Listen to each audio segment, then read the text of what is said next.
Hi, I'm Elon Musk. I'm the co-founder of Tesla, SpaceX, PayPal, and Zip2. I currently run Tesla and SpaceX, and I'm chairman of SolarCity, and I'm here to answer some reader questions. The first question is, how did I break into the business world? Well, I started Zip2 instead of going to graduate school at Stanford. So I originally came out to California to do a PhD at Stanford in material science and applied physics, and basically working on advanced capacitors for use in electric vehicles. So I had a long-standing interest in sustainable transport and sustainable energy in general. And I came out in '95, and then started working on some internet software in the summer of '95, and decided to defer grad studies at Stanford and try starting an internet company. It wasn't from the standpoint of actually sort of wanting to be an entrepreneur necessarily, but I actually applied to Netscape at the time, but they didn't respond to me. So that was the only internet company that I was aware of. So lacking any other internet company, I had to make my own. And that's what resulted in Zip2. And Zip2 built internet software for newspapers and other media companies. So it had New York Times, Knight Ridder, Hearst, and a bunch of others as investors and customers. So essentially, Zip2 helped bring the media companies online in the early days.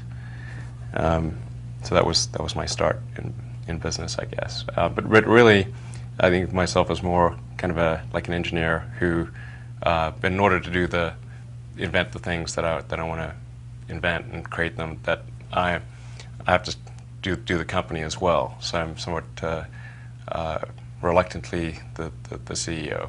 It's not my preference, actually. How was I involved in co-founding PayPal? So the PayPal story is quite complicated, even though it took place over a relatively short period of time. It was about roughly 3.5 years from the creation of the company to it being sold to eBay in mid-2002. And PayPal was created from the merger of two companies, X.com, which I founded, and Confinity, which was founded by Peter Thiel and Max Levchin. So we kind of combined our resources in early 2000, and both companies were only about a year old at the time. And then we were able to, by sort of pooling our resources, we're able to survive the dot-com implosion of late 2000, and then ultimately go public in early 2002, and then have a successful sale to eBay later that year. That's summarizing a crazy amount of stuff that happened over that period of time. What are your thoughts on PayPal being criticized for stealing account numbers, hidden fees, and not being a reliable money transfer system? Well, there's definitely lots of things that should be fixed about PayPal, but unfortunately, since I have not been part of the company since 2002, it's difficult for me to do things about PayPal. I think there's like a lot of functionality that should be added, and a lot of things corrected, and there's still errors in the PayPal system, like mistakes in structure that I put there, and I really, there's no actual good reason for them being there. We just didn't have enough time to kind of fix them, and I certainly think the fees are too high, and there should be much more functionality added to the system. And overall, PayPal has the opportunity to become the financial, the financial services company that addresses everything that a person needs. PayPal could really quite quickly become the largest consumer bank in the world, I think. You just need to take away the reasons that people remove money from the PayPal account. And then it's like, well, why don't you just use it for everything? So, it's somewhat counterintuitive, but I think if you reduce the fees in the PayPal system, then the revenue will be greater because more people will use it. Question 4 is, how did SpaceX come to be, and what are the long-term goals? Well, the reason for SpaceX, and the full company name is Space Exploration Technologies. The reason for SpaceX is the goal of SpaceX is to develop the technologies necessary to make life multiplanetary, or at least get us, make progress in that direction. I'm not saying that. I'm not asserting that we will develop all those technologies, but we're going to try and at least advance the cause of space exploration as much as possible. The key invention that someone needs to come up with, whether it's SpaceX or another company, is a fully and rapidly reusable orbit-class rocket. This is an extremely difficult thing to invent because Earth's gravity is quite strong. Even for an expendable rocket, if you use the most advanced materials and advanced design techniques and get super efficient, you typically would get 2 to 3% of your liftoff weight to orbit. That's a pretty small number, and if you would just make a few mistakes in the design of the rocket, you will get nothing to orbit at all. And that's why only a few countries have reached orbit, just a handful. So then if you say, well, now let's make it a fully reusable system, then you have to take into account all of the increased weight to make the system more robust, to withstand the rigors of re-entry. You have to have heat shields. You have to have something that's going to bring the rocket back to the launch pad and then be able to land it, so whether it's parachutes or propulsive landing. All these things add a lot of weight. And in the past, when people have tried to make a fully reusable system, they've gotten sort of part way and then basically canceled the effort because they realized they would get negative payload to orbit. Anyway, that's what SpaceX is really trying to achieve long term, and I think we've got a good shot at achieving that. Some people might say, well, why care about reusability? Well, if you think of any mode of transport, consider whether it would get any use if it was not reusable, whether it's a horse or bicycle, plane, car.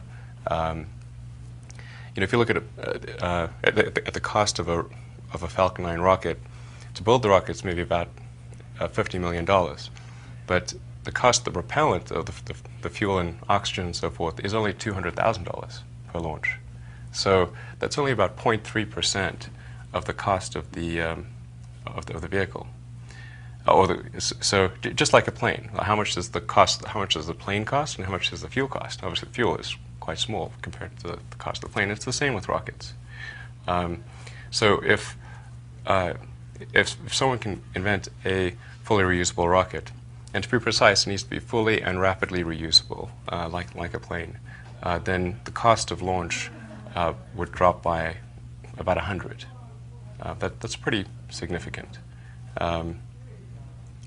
Maybe more than 100. So, and that's a critical factor if life is ever to expand beyond Earth and become multiplanetary, because you figure there's got to be, ultimately we'd have to transport millions of people and millions of tons of cargo, and if rockets were not reusable, well, you just simply wouldn't be able to make, I don't think you'd even make enough rockets. And where the discarded stages were being dropped, I mean, there'd be a small island of discarded stages, just in terms of the sheer number of expended rocket stages. So I think it's pretty intuitive that this is what has to happen, and someone, SpaceX or some other company, has to make this pivotal invention. And it really is, it's something that will shift the entire future of life as we know it, if that's invented. Because life has been confined to Earth for 4 billion years. That's a long time, and if there's no if life does not become multiplanetary, it will eventually go extinct on Earth, if for nothing, if for no other reason than gradual expansion of the sun. Yeah, that's sort of a lengthy answer there. How did Tesla come to fruition? All of these stories are quite long stories, so I'm trying to condense them to relatively short answers. Well, as I mentioned earlier, I've had a long-standing interest in electric cars because I think that's the way to achieve sustainable transport. That's the original reason I came out to California, was to try to develop energy storage mechanisms for electric vehicles. I guess it was in 2003, I got a call from J.B. Straubel, another guy, who wanted to meet and talk about space stuff. And then during that conversation, they also happened to mention electric cars, because they're pretty interested in electric vehicles. And they mentioned a company called AC Propulsion in Southern California that had developed a kind of a prototype electric sports car with really good statistics, like 0 to 60 in under 4 seconds, 250-mile range. Now, it was just a primitive kit car, so basically taking a kit gasoline sports car, added lithium-ion batteries to it, and achieved that performance. So I got a demo in the car, and I was like, whoa, this is great. And so I tried to convince AC Propulsion to commercialize the sports car, but they were not interested in doing so. Eventually, after not being able to convince them for several months, I said, okay, look, if you guys don't do it, then I'm gonna, then I'd like to try to commercialize electric sports cars, because I think that we really need to show that you can make a compelling electric car. And then they said, well, if you're going to do that, then let's connect you up with a few other people. So I connected up with J.B. Straubel, and then a couple other guys, Martin Eberhard, Mark Toppening, and Ian Wright, and we created Tesla Motors to essentially commercialize the T0, which was the AC propulsion car. And and obviously started that company with a lot of naivete about what it takes to create a car company. And pretty much everything went wrong. Ultimately, I think it took 5 times the amount of capital that we thought it would to bring the Tesla Roadster to market and get it up to and iron out the issues.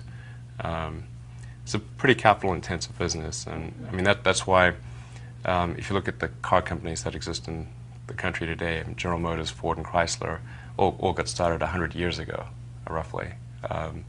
So clearly, it is not an industry conducive to startups. But at this point, Tesla is actually doing pretty well.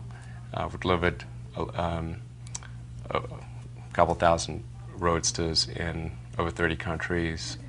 Customers seem pretty happy with that, and we're at a very advanced stage with the Model S sedan, which is due to come out around the middle of next year. So that's, I feel really good about the way things are with Tesla. Will Tesla cars ever become affordable to the middle class? Well, with the Model S sedan, we're aiming to significantly improve the affordability of the car, because we're going from the Roadster at about $100,000 to the Model S, which has a starting price of about $50,000. So it's a big step. Sort of, it's half the cost, and the functionality is much broader, because it's designed to carry up to 7 people, a tremendous amount of cargo space, 5-star crash rating, great ride and handling. It's really going to be a super great car. I mean, our goal with the Model S is, our aspiration with the Model S is to make the best car of any kind, and not just the best electric car. Then the third generation beyond the Model S, that's where we're aiming to get to about a $30,000 car. And that's hopefully in about 4 years or so, maybe 5 years. Depends on how well things go over the next few years. But certainly the goal of Tesla from the beginning has been to make mass market cars. It's just that we didn't really have a big enough factory or enough money to do that. So we're kind of earning our way there in the shortest path possible, which is first generation being expensive, low volume, second generation with the Model S being mid-price, mid-volume, and then the third generation being low price, high volume. What's your role at Solar City, and what are you working on there at present? So at Solar City, I'm the chairman of the board and largest shareholder, but fortunately, I do not have to be there day to day. I just show up for the board meetings and hear the good news. That's basically what I do at Solar City. The co-founders there, Lyndon and Peter Rive, really deserve the credit for making Solar City what it is, and they've done an amazing job. Solar City is now the largest provider of solar powered systems in the country, and yeah, it's awesome. They're just growing like gangbusters, and very, very simple goal, which is to make solar power as affordable and widespread as possible. And they're growing the company about as fast as I think it's possible to grow a company. So that, yeah, we're going really, really well. If you could clone yourself and take on one or two more big issues aside from renewable energy, environmental cleanness, and space exploration, what would they be? Well, there's a couple of things that, well, there's maybe three ideas that I have that I'd like to execute on at some point, but without affecting what I do at Tesla and SpaceX. I think it's possible to create a much better airplane. That I have a design in mind for a vertical takeoff and landing supersonic electric jet that kind of combines what I've learned at SpaceX and Tesla, because sort of SpaceX has got the aerospace side of things and Tesla's got the electric powertrain side. And I think that would be a really cool vehicle to have in the world, because you wouldn't need big runways, and you could get places fast and be relatively quiet, and of course it would be very low cost to operate and good for the environment and all that. So that's one idea. And another is what sounds kind of mundane, but prefabricated metal sections for creating a double-decker highway. And living in LA, this is something that I've had a lot of opportunity to think about. And it's a bit tricky to, if you want to increase throughput on a highway, because you want to be able to do it ideally without affecting the existing traffic, as the current construction on the 405 can be very very annoying, and then when they're widening the 405 right now, and it'll be nice to have that extra lane, but in the meantime we often have like -1 lane. So I think if you could really think of double-deckering a freeway, double-decker is the wrong word, because I'm actually thinking of kind of like a box section down the center divider with a lane on the bottom, lane on the top, but then just create it as prefabricated sections so you could drop it in place like a Lego system. I think that would be really cool. Somebody should do that. And then the third thing is, I think the fusion problem is probably easier than people think it is. And by this I'm talking about magnetically confined fusion. That's a problem which gets easier as you scale it up, because you get like a surface to volume advantage. So it seems like a pretty obvious thing that you could, if you made it big enough, you could have a really effective magnetically sort of magnetically confined fusion reactor. That's probably not the easiest problem to solve relative, or there's, you could do like a thorium fission reactor or a better fission reactor. So maybe it's better to do better fission reactors, but I think fission does have a bit of a marketing problem. So and fusion is the energy forever solution. So those are the interesting things that I can think of. To what do I attribute my drive to take on such large issues?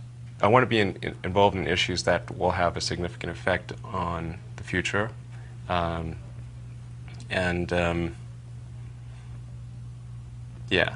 Let's see.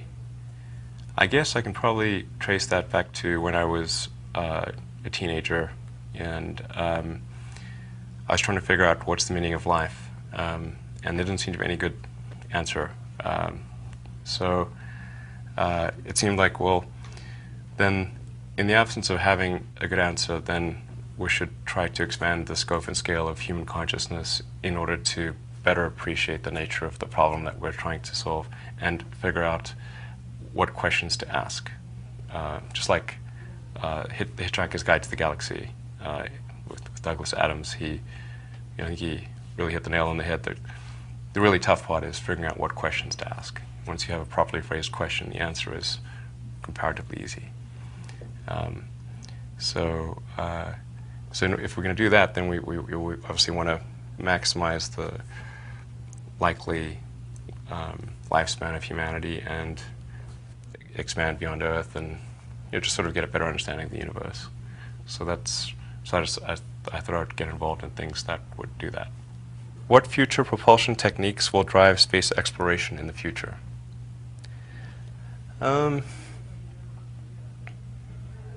Well, so here's sort of an ironic thing, which is I think that essentially all modes of transport will go fully electric except for rockets. And the problem with getting out of Earth's gravity well is that it's very difficult to escape Newton's third law, which is that you kind of need to react against something, or you need to expel matter in order to have the opposite reaction, and have that momentum transfer such that you can move. I mean, there are sort of some ideas about having space elevators and that kind of thing, but I don't think those are likely to be successful. So you do need chemical propulsion, but I think that we can certainly improve on the chemical propulsion that's been done thus far. And I think probably a very high efficiency light hydrocarbon engine that uses sort of predominantly methane is probably a good way to go, and that's something SpaceX will end up working on. Once you get into space, or into orbit, I should say, then there are interesting potential. I mean, I think having high-powered ion drives are probably a good thing for interplanetary transport. And then there's some interesting ideas about having solar sails or sort of solar electromagnetic sails. Those could be interesting ways to go. But I think if we can establish a base on Mars, and that will then create a forcing function to improve space transportation technologies, and all sorts of things that we don't really know about today will get invented in the future. But you kind of need that forcing function, just like before there was a need to cross the Atlantic, there wasn't really a forcing function to improve ships. But once there was, the United States was there, then there was a big incentive to improve shipping technology across the Atlantic. Actually, that brings me back to the reusability thing. If ships had not been reusable in the days of American colonization, then the United States would not exist. All right, so the next question is, has your definition of a good idea for a startup or innovation changed in the past 5 to 7 years? No, not really. I think it's pretty much the same idea. if you're going to create a company, you have to come up with a product or service that you think would be compelling, that would serve some need, and then really a great company is just built around a great product or service. That's the whole purpose of a company, is to propagate that product or service and put it in the hands of people who would find it useful. Yeah, so I think that's the main thing, is try to think of the most useful thing you could do for your fellow human beings, and then a company is the process of scaling that up and in scope, increasing that in scope and scale. With the downturn of the economy, are VCs less likely to invest in startups? I think I'm not sure how much venture capital is being invested right now. I think actually I don't even know if it's a big change. But there is a lot of venture capital being invested. So I think there's still plenty of venture capital for good ideas. I think the best way to attract venture capital is to try to come up with a demonstration of whatever product or service it is, and ideally take that as far as you can. Just see if you can actually sell that to real customers, and start generating some momentum. And then the further along you can get with that, then the more likely you are to get funding. What's the best advice you have for aspiring entrepreneurs?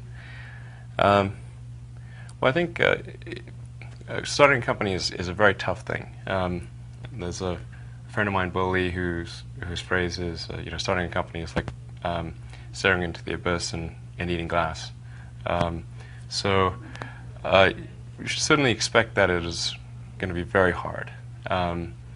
It's going to be harder than getting a job somewhere by a pretty good margin. The odds of you losing the money that you've invested or your friends have invested is pretty high. I mean, those are just the basic facts. So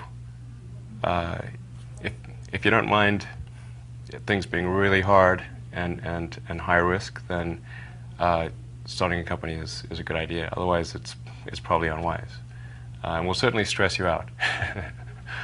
So I think you have to be pretty driven to make it happen. Otherwise, you will just make yourself miserable. And then in creating a company, as I said a moment ago, it's just you just want to really say, how do you make the best product or service possible? Companies that don't make good products or services just shouldn't exist. I think that's just pretty logical. How do you stay focused, motivated, and maintain enthusiasm when things don't go the way you had hoped? I think my sort of drive to get it done is somewhat disconnected from hope, enthusiasm, or anything else. I actually just don't care about hope or enthusiasm, motivation. I just give it everything I've got, irrespective of what the circumstances may be.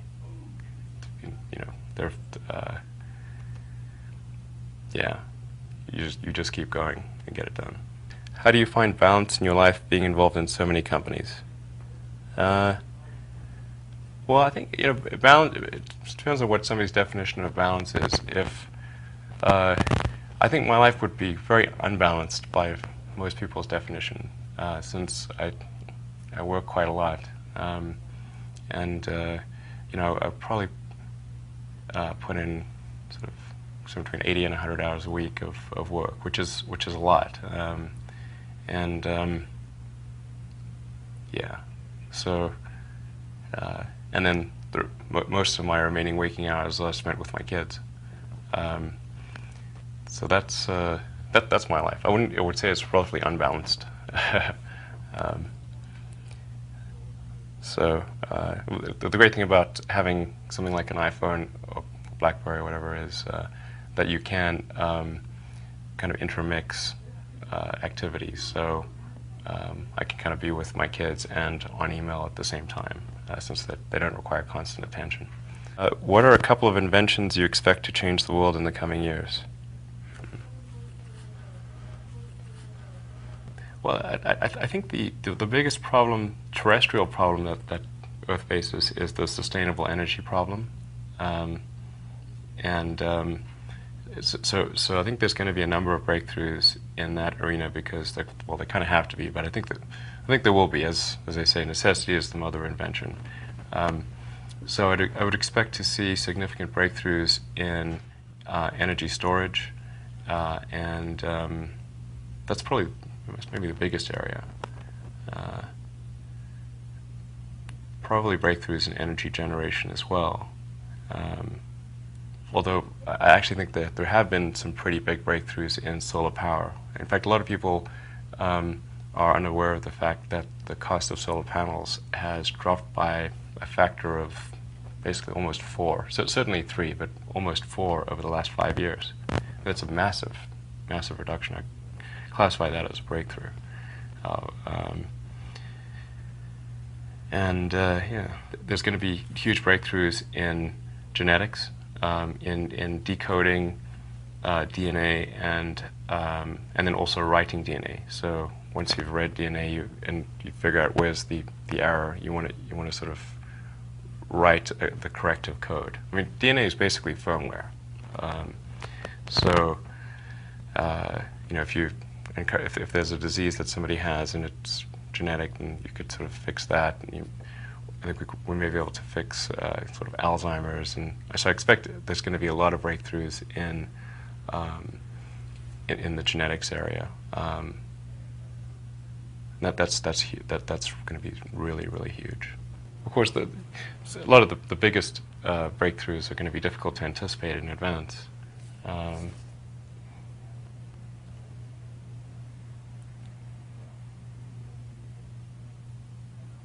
Yeah, but probably the whoppers are energy transport, and genetics. There'll probably be some really big breakthroughs in understanding of the human mind and consciousness as well. So how did it feel to have Iron Man based on you? Well, I should point out that Iron Man was only partially based on me because I've got 5 kids, and Iron Man didn't, sort of swinging bachelor. But I guess it's kind of cool. And we've got an Iron Man statue that was donated to SpaceX by Jon Favreau, signed by the whole cast, including Scarlett Johansson and everything. It was kind of cool. That's pretty cool, I guess. What happened to the Top Gear debacle over the Tesla Roadster? And this is basically where Top Gear falsely implied that the Tesla Roadster had run out of energy when they tested it, which it didn't. In fact, because the whole vehicle is a detailed computer log, so we can see it. And then also when we dropped the car off, one of our guys happened to see a script sitting on the table. He'd already dropped the car off, and is reading through the script, and in the script the car breaks down. I'm like, wait a second, you wrote the script before we even gave you the car. So there's something wrong about that, and you wouldn't think it was. We were hoping it wouldn't be that bad, but then when we did the Tesla IPO roadshow, we just got one investor after another asking us why our car broke down in Top Gear, particularly in Europe. Every investor we met with in Europe asked us why our car broke down. And I was like, well, this is ridiculous. So, and then to add salt to the wound, Top Gear just kept repeating that episode. So who knows how the lawsuit will go, but it's still working its way through the British courts. And our demands are pretty simple. It's just like stop playing the episode where you falsely claim that, or imply that our car broke down. Seems like a reasonable thing to ask for. Do you ever feel obligated to provide philanthropic support back to South Africa? Well, I'm not sure I'd say I feel obligated to provide it to South Africa specifically as a country, but I do a lot of philanthropic things, and South Africa is sort of among the beneficiaries, I guess, of that. I've done a lot of sort of science education things. I've donated to a couple of educational institutions in South Africa. But overall, in terms of my little, I've got a little foundation called the Musk Foundation, and I try to figure out what's the most good it can do, kind of independent of one country or another, and with a focus on science education, kind of pediatric research, and kind of environmental causes. All that, trying to make sure that anything we do from an environmental standpoint that isn't related to SolarCity or Tesla, because that wouldn't be right. What is the greatest factor that has enabled you to reach the point you have in your career? Well, I think probably I have a really high intrinsic drive,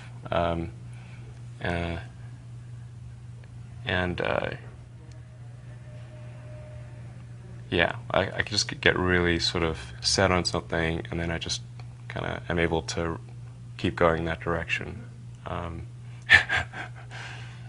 And the reason I say it seems to be intrinsic is because when I was like 5 or 6 or something, and my mom grounded me, said I couldn't go play with my cousins who lived on the other side of town, I don't know, 10 miles away or 12 miles away or something. And then I was pretty mad about that, and so I couldn't really read. I couldn't really read, but I didn't really know the way. I mean, I kind of knew the way, but I walked clear across town and arrived at my cousin's house several hours later, freaking my mom out. And that's kind of a weird thing to do if you're 5. So I figured that must be something intrinsic. Who are some figures that you look up to in the business world? Well, I think obviously somebody like Steve Jobs. I mean, everyone and their mom looks up to Steve Jobs in that respect. Larry Page and Sergey Brin, for sure. They're friends of mine. Done an amazing job.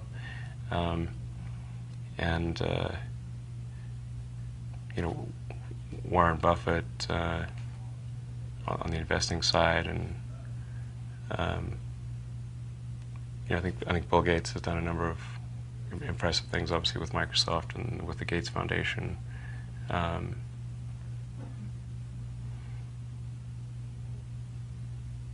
Yeah, there's a lot of great people out there, and I think also historically, the guys like Edison and Tesla, obviously, were big fans of Tesla. He's well known in the scientific community. The units of magnetism are units of Tesla, but he's not as well known in the popular mindset. So that's why Tesla Motors is named after him. So I think. But I also admire people like Winston Churchill and just some of the great, interesting people, like Oscar Wilde. I mean, there's lots of really interesting, cool people in history. So what advice do I have for college graduates interested in getting involved in the spheres you've tapped into? Certainly I'd invite you to apply for a job at SolarCity or Tesla or SpaceX.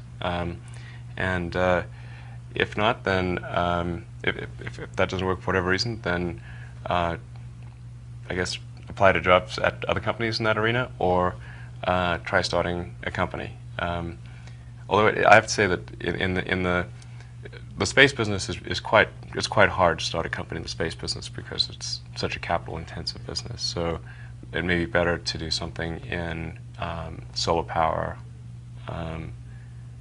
Or if you're going to do it in cars, do it as kind of a component supplier for cars or something like that.